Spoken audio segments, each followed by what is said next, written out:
நான் குரங்கு மாதிரி டெசிஷன் எடுக்கிறது எனக்கு ரொம்ப ரொம்ப கஷ்டம். இங்கிட்டுக்கும் அங்கிட்டுக்கும் தாவிட்டே இருப்பேன். இது எனக்கு ஒரு பெரிய ப்ராப்ளமாக இருக்குது அப்படின்னா அதுக்கான சொல்யூஷன் தான் இந்த வீடியோவில் நம்ம பார்க்க போகிறோம்.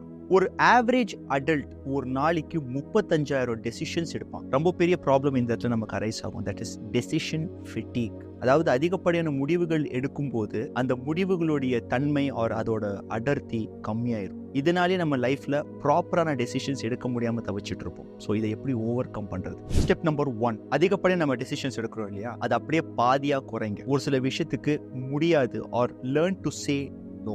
ஸ்டெப் நம்பர் 2, ஆட்டோமேட் பண்ணுங்க. ஒரு சில பெரிய பெரிய பிசினஸ் ஓனர்ஸ், குறிப்பா கோடீஸ்வரர்களை நம்ம பார்த்தோம் அப்படின்னா ஒரே ட்ரெஸ் போட்டுட்டு இருப்பாங்க. ஏன்னா எந்த ட்ரெஸ் போடலாம் அப்படிங்கிற டெசிஷன்ல அவங்க டைம் வேஸ்ட் பண்றது கிடையாது. ஸ்டெப் நம்பர் 3, இம்பார்ட்டன்டான டெசிஷன்ஸ் எடுக்கிறீங்க அப்படின்னா நீங்க எப்போ ஆக்டிவா பிரிஸ்கா இருக்கிறீங்களோ அப்போ எடுத்துருங்க. குறிப்பா ஒரு நாளோட ஆரம்பத்துல.